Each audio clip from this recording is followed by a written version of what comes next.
রাত 12:30টার দিকে সুন্দরবনের উদ্দেশ্যে খুলনা সদর থেকে আমরা ছোট্ট একটি নৌকাতে রওনা দেই।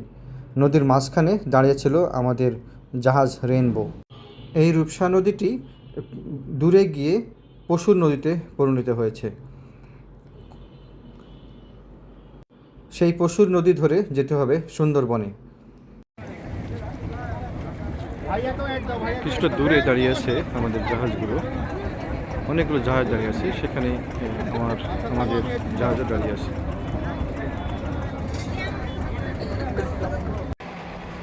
জাহাজে উঠে দেখলাম আমাদের জন্য রান্না হচ্ছে। সেই খাবার খেয়ে রাতে ঘুম দিলাম। সকালে উঠে দেখি রূপসা নদী পার হয়ে আমরা পশুর নদীর ভিতরে ঢুকে গেছি, অর্থাৎ সুন্দরবনের মধ্যে ঢুকে গেছি। এই পশুর নদী সুন্দরবনের চারিদিকে ছড়িয়ে ছিটে রয়েছে। আমাদের জাহাজটি প্রথমে যেখানে নোঙর করে সেটি হচ্ছে আন্ধারমানিক পয়েন্ট। এই পয়েন্টে আরও বেশ কয়েকটি জাহাজ দাঁড়িয়েছিল। এখান থেকে আমরা রওনা দিব প্রথমেই আন্ধারমানিকের উদ্দেশ্যে। সকাল 7:30 সুন্দরবনের আন্ধারমানিকের উদ্দেশ্যে আমরা রওনা দিচ্ছি। 58 জন পর্যটক বাহী ছোট্ট একটি বোট। এই বোটে সুন্দরবনের আন্ধারমানিকের দৃশ্য দেখার জন্য আমরা রওনা দিচ্ছি।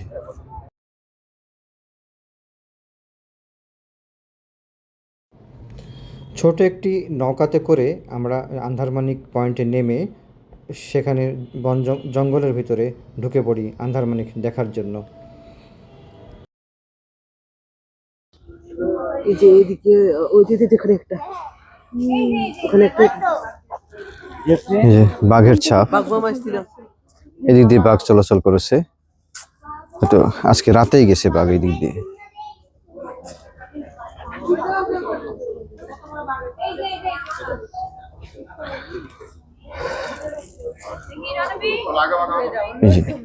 চলে গেছে বাঘ, এই দেখেন আরো বেশি দেখে।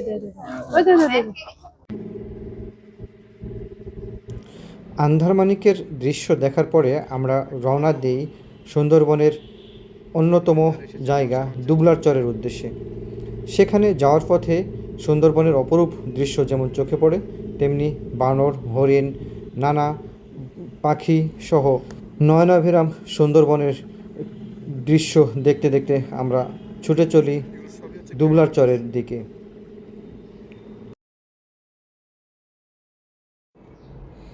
সুন্দরবনের এই জায়গায় চোখে পড়ে একটা হরিণ। সেই হরিণটি গাছের পাতা খাচ্ছিল। সুন্দরবনের হরিণ একটি অন্যতম অংশ। এই হরিণ প্রতি বছর শিকারের জন্য একদল অসাধু শিকারীরা এই সুন্দরবন ঘুরে বেড়ায় বা দাপিয়ে বেড়ায়। তারপরেও এই সুন্দরবনে হাজার হাজার হরিণ রয়েছে, যেটি সুন্দরবনের সৌন্দর্য আরও বিকশিত করে। সুন্দরবনের সৌন্দর্যের আরেকটি অংশ হচ্ছে এর গাছপালার শ্বাসমূল। নদীর কিনার পর্যন্ত এই শ্বাসমূলগুলো ছড়িয়ে ছিটিয়ে থাকে। তীক্ষ্ণ শ্বাসমূলগুলো খাড়া হয়ে যেন আকাশ দেখে।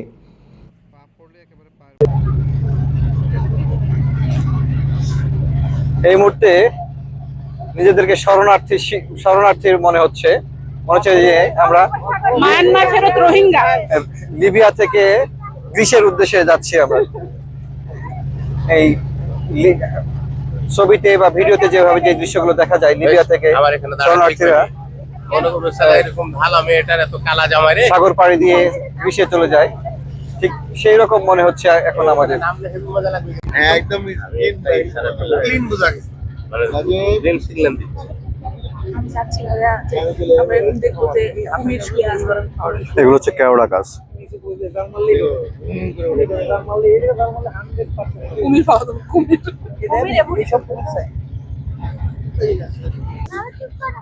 এটা কুমিরের খাল বেয়ে আমরা ভিতরে যাচ্ছি।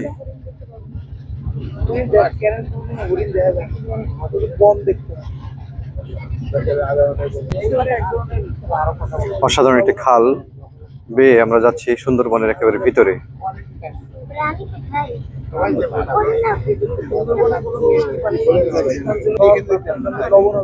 খুব চমৎকার একটি খাল। এই খাল বেয়ে ভিতরে যাচ্ছি। এই খালে হচ্ছে কুমির থাকে। আর সমস্যা নাই।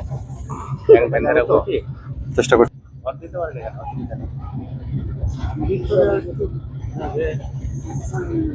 এই যে কুমির, এগুলোকে কুমিরের না এ ভাই? এই এগুলোকে কুমির না? এগুলো কুমিরের ইয়ে না? এই যে কুমির যাচ্ছে এই দিক দিয়ে। এই যে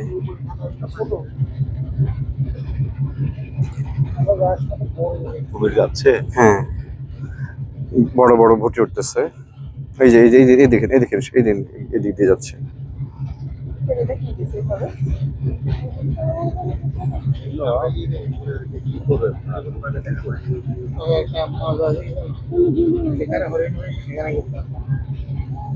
গোলপাতা, এগুলো হচ্ছে গোলপাতা। গাছের নাম হলো গোল, কিন্তু পাতা হলো চিরল গাছ। পাতার গুণে গাছের নাম না, বৃক্ষের নাম ফলে। মানুষ ওই জন্য তোমার নাম না না না, রাখা হয়েছে। বৃক্ষের পরিচয় তো ফলে, পাতায়। দুবলাচরের কাছাকাছি, খুব কাছাকাছি পৌঁছে গেছি। কিছুক্ষণ পরেই আমরা এই জাহাজ থেকে নামবো এবং দুবলাচরে গিয়ে পৌঁছাবো। হয়তো আর 5 মিনিটের মধ্যেই আমরা দুবলাচরে গিয়ে পৌঁছাবো। আমরা দুবলাচরে এসে পৌঁছে গেছি। আমাদের সঙ্গে যারা ছিলেন তারাও এখন নামছেন নৌকা থেকে।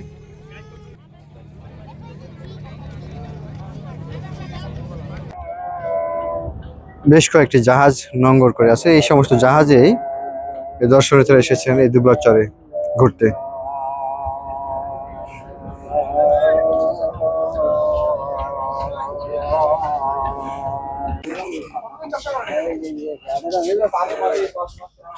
এটা নিউ মার্কেট।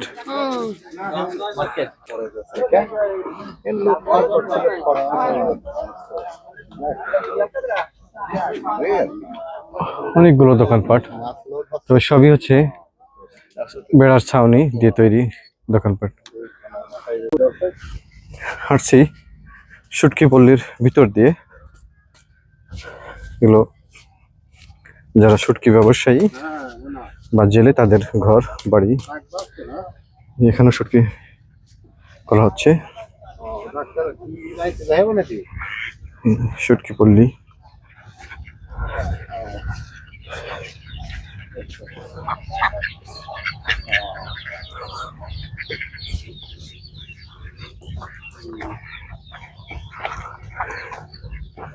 পুরোটাই হচ্ছে শুটকি পল্লী।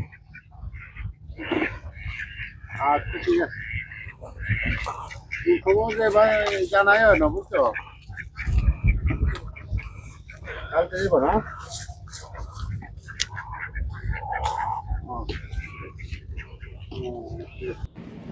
দুবলাচর ঘুরে আমরা আবারও রওনা দিলাম। এবার আমাদের উদ্দেশ্য হলো জামতলা সি বিচ দেখা। সেই লক্ষ্যে সুন্দরবনের ভিতর দিয়ে নদীপথ ধরে আমরা এগিয়ে চলেছি জাহাজে চড়ে। সুন্দরবন পৃথিবীর বৃহত্তম ম্যানগ্রোভ বন এবং বাংলাদেশের দক্ষিণ পশ্চিম অঞ্চলে অবস্থিত একটি প্রাকৃতিক বিস্ময়। এটি বাংলাদেশের অন্যতম গুরুত্বপূর্ণ প্রাকৃতিক সম্পদ ও ইউনেস্কো ঘোষিত বিশ্ব ঐতিহ্যবাহী স্থান। অসংখ্য নদী, খাল, গেওয়া, গরান ও সুন্দরী গাছে ঘেরা এই বন জীববৈচিত্র্যে সমৃদ্ধ। এখানে বাস করে বিখ্যাত রয়্যাল বেঙ্গল টাইগার, চিত্রা হরিণ, কুমির, বানর সহ নানা প্রজাতির প্রাণী ও পাখি।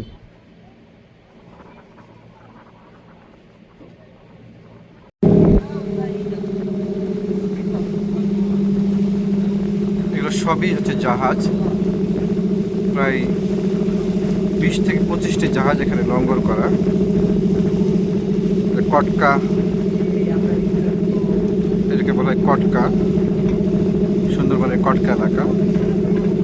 বঙ্গোপসাগর মোহনা পাশেই, মোহনার পাশে হচ্ছে কটকা। অ্যাঙ্কার করে রাখা আছে জাহাজগুলো। আমরা হাঁটতেছি জামতলা সি বিচের উদ্দেশ্যে। এখান থেকে প্রায় 3 কিলোমিটার।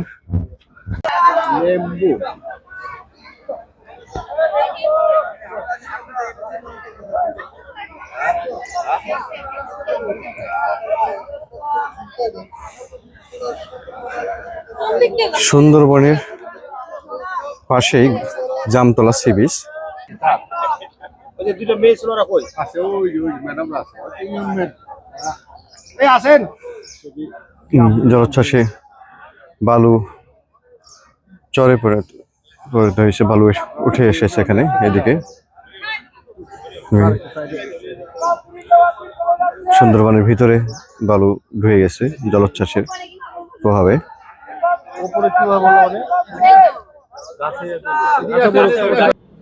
জামতলা সি বিচ দেখে আমরা আবারও রওনা দিলাম কটকা অভয়াশ্রম কেন্দ্র দেখার লক্ষ্যে। সুন্দরবনে জামতলা বিচ সম্পর্কে পায়ে হেঁটে চলেছি বলি। এই জামতলা বিচ দেখতে কটকা অভয়াশ্রম হাজার হাজার মানুষ ভোরবেলা ছুটে যান এই জামতলার অপরূপ দৃশ্য দেখার জন্য। প্রায় 3 কিলোমিটার পায়ে হেঁটে যেতে হয় জামতলা বিচ দেখতে। কটকা পয়েন্ট থেকে ছোট নৌকা এই জামতলার ঘাটে নামে দেওয়া হয়, এরপর সেখান থেকে পায়ে হেঁটে যেতে হয় জামতলা বিচ দেখতে। এটি হচ্ছে জামতলা বিচের ওয়াচ টাওয়ার। শত শত মানুষ পিপিলিকার সারির মতো হেঁটে চলেন জামতলা সি বিচ দেখার জন্য।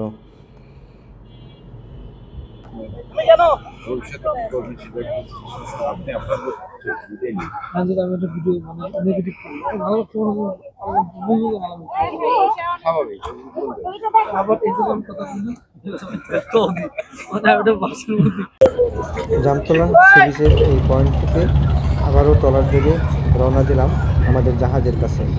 সেখান থেকে আবার যেতে হবে কটকা অভয়াশ্রম কেন্দ্রে। এই যাওয়ার পথে নদীর দুপাশে দেখা মিলবে সুন্দরবনের অপরূপ দৃশ্য।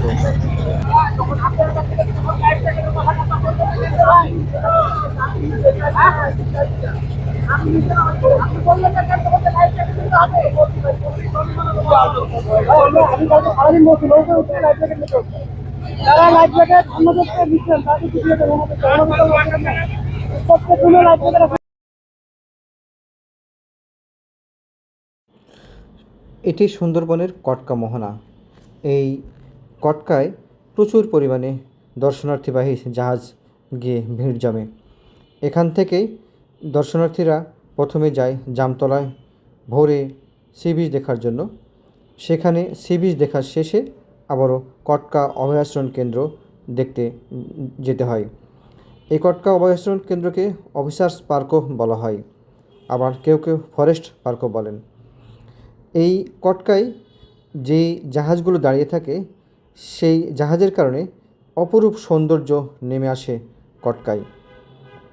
সারি সারি জাহাজগুলো যেন ঠায় দাঁড়িয়ে থেকে সৌন্দর্য বৃদ্ধি করে সুন্দরবনের। এই জাহাজগুলো রাতে এসে অবস্থান নেয় কটকায়। এরপর ভোরে যাত্রী বা পর্যটক নেমে কটকা অফিসার্স পার্ক এবং জামতলা সি বিচ দেখতে যান। আমরা পৌঁছে গেছি কটকা অভয়াশ্রম কেন্দ্রের মূল পয়েন্টে। এখানে আমরা আমাদের ট্রলার থেকে নেমে এই কাঠের সাঁকো পেরিয়ে অভয়াশ্রম কেন্দ্রে যেতে হবে। আমাদের জাহাজ ছাড়াও আরও কয়েকটি জাহাজ ভিড়েছে এখানে। সেই এই জাহাজ থেকে পর্যটকরা নেমে ট্রলারে চড়ে এখন যেতে হচ্ছে কটকা অভয়াশ্রম কেন্দ্র দেখতে। কটকা অভয়াশ্রম কেন্দ্রে এখানে রয়েছে প্রচুর পরিমাণে হরিণ এবং সুন্দরবনের অপরূপ দৃশ্য। সেই দৃশ্য দেখতে আমরা সকালে ছুটে চলেছি অভয়াশ্রম কেন্দ্রের দিকে।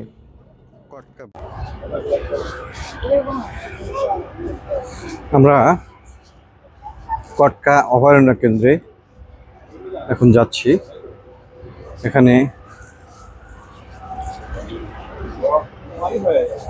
হরিণ, বানর, শূকর সব বিভিন্ন পশু প্রাণীর অভয়ারণ্য কেন্দ্র।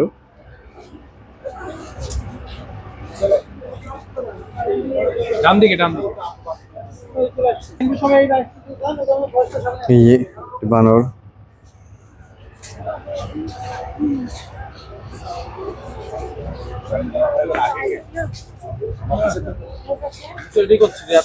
আমরা এত আগে কেন? শ্বাসমূল আমরা পরে যাই আসলে।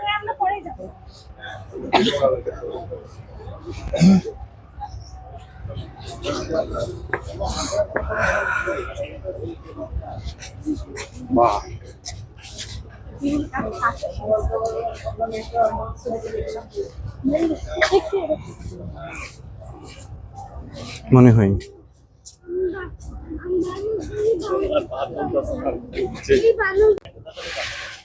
ঘূর্ণিঝড়ের আঘাতের চিহ্ন এই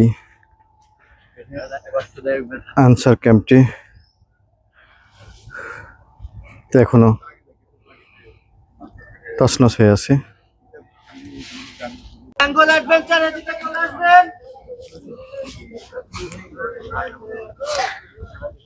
এক একটা জাহাজে এক একটা নাম, সেই নামে সেই জাহাজের যারা পর্যটক আছেন সেই জাহাজের নাম ধরে তাদেরকে ডাকা হচ্ছেন পর্যটকদের।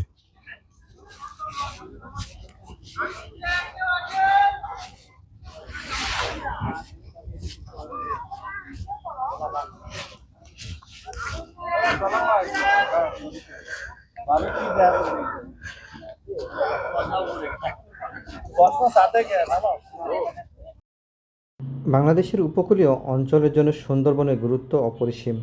ঘূর্ণিঝড়, জলোচ্ছ্বাস, প্রাকৃতিক দুর্যোগের সময় এই বন প্রাকৃতিক প্রতিরোধক হিসেবে কাজ করে, ফলে নিজেদেরকেও অনেক সময় বুক চিতিয়ে রক্ষা করে এই সুন্দরবন। বিশাল বৃক্ষরাজি ও ঘন বনাঞ্চল ঝড়ের গতি কমিয়ে উপকূলীয় জনপদকে রক্ষা করে। 2007 সালের সিডর এবং 2009 সালের আইলার মতো ভয়াবহ ঘূর্ণিঝড়ের সময় সুন্দরবন ব্যাপক ক্ষতি হলেও উপকূলের মানুষের জন্য ঢাল হিসেবে কাজ করেছিল। সেই চিহ্ন সুন্দরবনে এখনও রয়ে গেছে।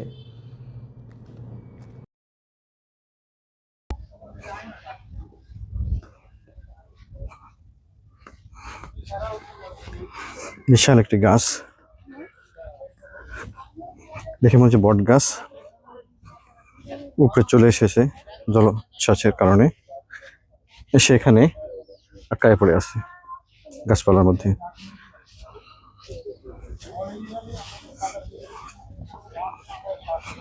কটকা বীচ ধরে সামনে দিকে এগিয়ে যাচ্ছি।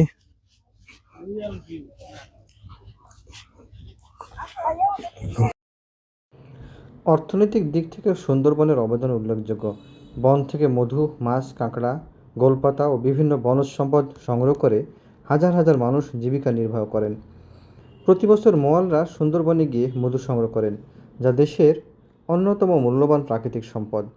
এছাড়া পর্যটন শিল্পেও সুন্দরবনের অবদান ক্রমশ বৃদ্ধি পাচ্ছে। দেশ বিদেশের পর্যটকরা এর প্রাকৃতিক সৌন্দর্য ও বন্যপ্রাণী দেখতে ভিড় জমান এই সুন্দরবনে। সুন্দরবনের গুরুত্ব বিবেচনায় 1997 সালে ইউনেস্কো এটিকে বিশ্ব ঐতিহ্যবাহী স্থান হিসেবে ঘোষণা করে। এই স্বীকৃতি বনের আন্তর্জাতিক গুরুত্ব আরও বৃদ্ধি করেছে। তবে জলবায়ু পরিবর্তন, লবণাক্ততা বৃদ্ধি, নদী ভাঙ্গন, দূষণ ও অবৈধ শিকার সুন্দরবনের জন্য বড় হুমকি হয়ে দাঁড়িয়েছে।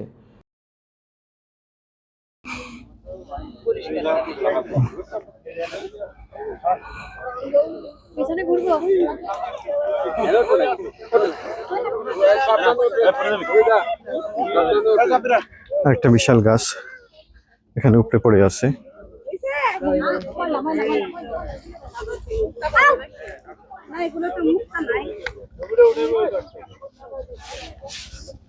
জিও ব্যাগ দিয়ে এগুলোর পরে জারি নেই, পাশে আসো জারি, ওই পাশ থেকে চলে যাও, জারি ওই পাশ থেকে ওঠা, আসো আসো।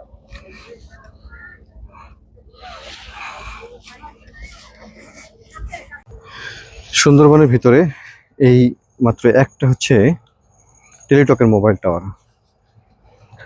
এই যারা টেলিটক সিম আছে তারা কেবল কিছুটা নেট ব্যবহার করতে পারছেন বা যোগাযোগ করতে পারছেন। আমাদের কাছে যারা গ্রামীণ ফোন বা অন্যান্য সিম যারা আমরা নিয়ে এসেছি তারা পড়েছি অত্যন্ত বিপদে। গত 2 দিন ধরে একবারে যোগাযোগ বিচ্ছিন্ন অবস্থায় আছি, না পরিবারের সঙ্গে বা পেশাগত কাজে কারোর সঙ্গেই এখানে যারা আছে তার বাইরে আর কারোর সঙ্গে যোগাযোগ করতে পারছি না, শুধু নেটওয়ার্ক না থাকার কারণে। তো সুন্দরবন যারা ঘুরতে আসবেন তারা অবশ্যই টেলিটক সিম সঙ্গে করে নিয়ে আসবেন। তবে অন্তত এই কটকা এলাকায় এসে আপনারা যোগাযোগ করতে পারবেন বা পরিবারের সঙ্গে বা অন্য জায়গায় যেখানে খুশি ফোনে যোগাযোগ রাখতে পারবেন। এর বাইরে যোগাযোগের কোনো সুযোগ নেই। ফোনে একেবারে সংযোগ পাওয়া যায় না, যাচ্ছে না অন্য কোনো সিম। বন বিভাগের যে অফিস আছে তারা তাদের বিদ্যুতের যে প্রয়োজন হচ্ছে সেটি জেনারেটর এবং এই সোলারের মাধ্যমে সেটি ব্যবহার করা হচ্ছে, এবং এই টাওয়ারটি চালানো হচ্ছে এই সোলার এবং জেনারেটরের মাধ্যমে।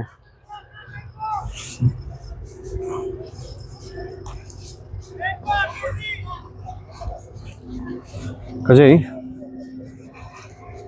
যেহেতু বিদ্যুৎ সংযোগ নাই বা একেবারে বিচ্ছিন্ন এলাকা, সে কারণে হয়তো অন্য কোনো মোবাইল কোম্পানি তাদের টাওয়ার বসাননি। একমাত্র টেলিটকের একটি টাওয়ার বসেছে এই কটকা এলাকায় সুন্দরবনের।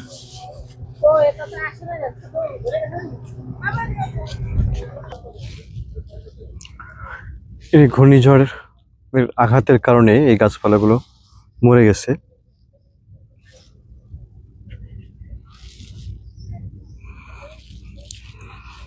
কটকা অভয়ারণ্য কেন্দ্রে এই শত শত গাছপালা ভেঙে পড়ে গেছে, তার গাছের গুঁড়ি এখনো থেকে গেছে।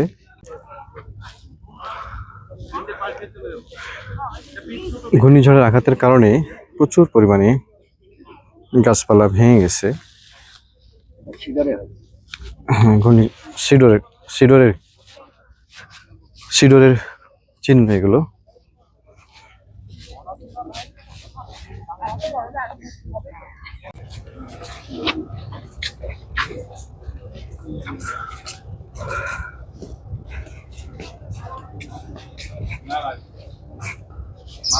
হাঁটছি কটকা অভয়ারণ্য কেন্দ্রের ভিতর দিয়ে।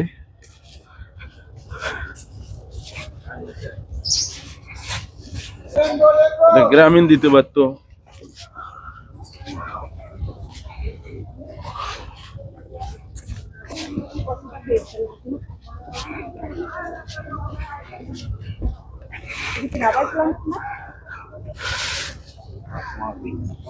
এই সম্পদটা যদি মানে অন্য কোনো দেশে হইতো তাহলে দেখতেন যে কিভাবে তারা ব্যবহার করতো। হ্যাঁ, মানে কত সুশৃঙ্খল ব্যবস্থাপনা সেটি বাইরের দেশ ঘুরতে গেলে দেখা যায়। আমাদের দেশে এত বিশাল একটি সম্পদ, তো বিশাল একটি সম্ভাবনাময় পর্যটন কেন্দ্র, কিন্তু পর্যটকদের জন্য কোনো রকম সুযোগ সুবিধা নাই বলা যায়, কোনো ধরনের সুযোগ সুবিধা নেই। অনেকেই এ নিয়ে খুব প্রকাশ করছিলেন। জি,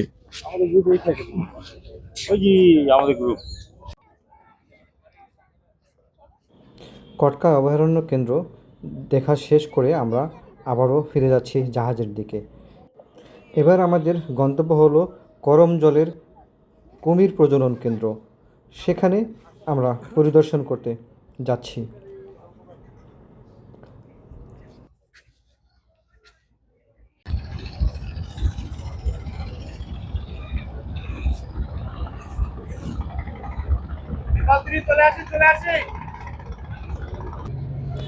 এবারের গন্তব্য পথেও চোখে পড়ল হরিণ, বানর সহ নানা প্রজাতির প্রাণী।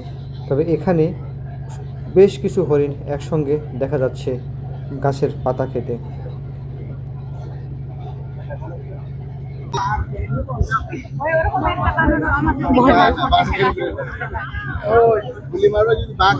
খাল পাড়ে একটা বানর মাছ ধরার জন্য চেষ্টা করছে।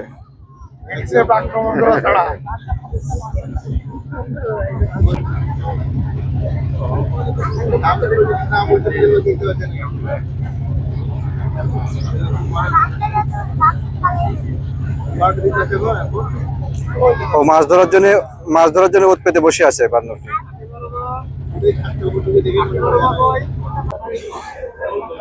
এখন যাচ্ছি করমজলের কুমির প্রজনন কেন্দ্রে, এখানে কুমির দেখতে।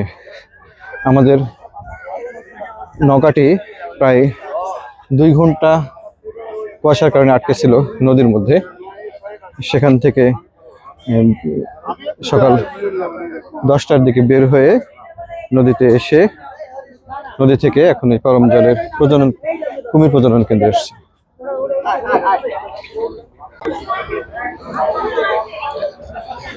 বিশাল আকার কুমির শুয়ে আছে।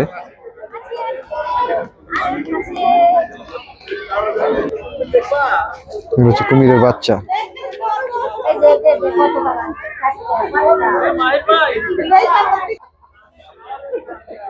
এগুলো কি বুঝবেন নাকি আপনারা?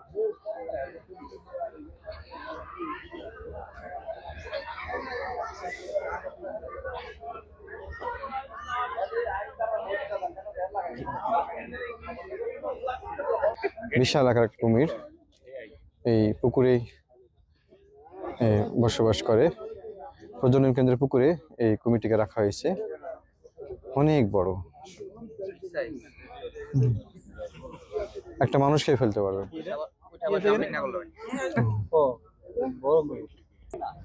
প্রচুর দর্শনার্থী, সবাই কুমির দেখতে এসেছেন।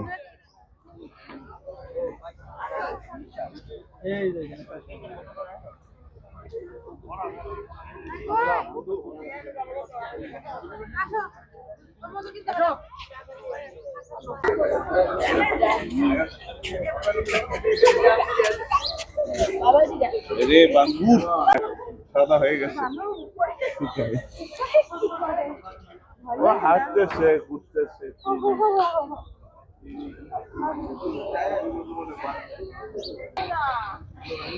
তুমি লাল শাকছি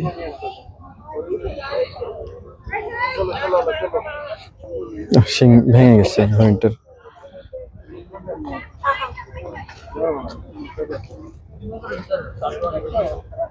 পুরো হাতে বাটা হয়ে গেল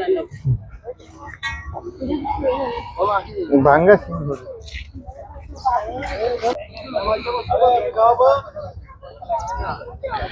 এখানে অনেকগুলো হরিণ পর্যটকরা এসে খাওয়াচ্ছেন।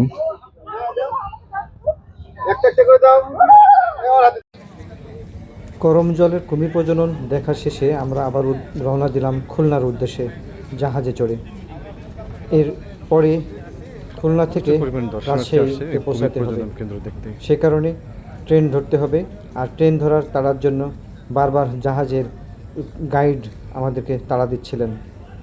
আমরা দ্রুত নেমে আসছিলাম করমজল থেকে জাহাজের উদ্দেশ্যে।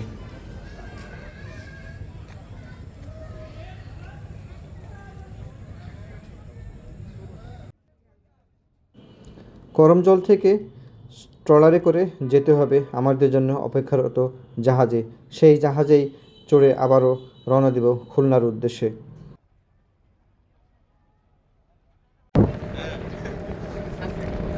মংলা সমুদ্র বন্দরের পাশ দিয়ে যাচ্ছি আমরা। এই সমুদ্র বন্দরের সামনেই নোঙর করে রাখা আছে বড় বড় কার্গো জাহাজ, লাইটার জাহাজ, মাদার ভেসেল।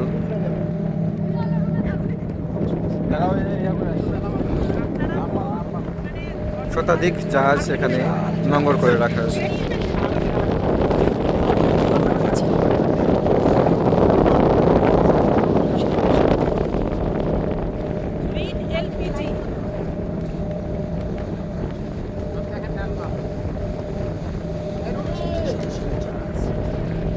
পশুর নদী, পশুর নদীতে এই জাহাজগুলো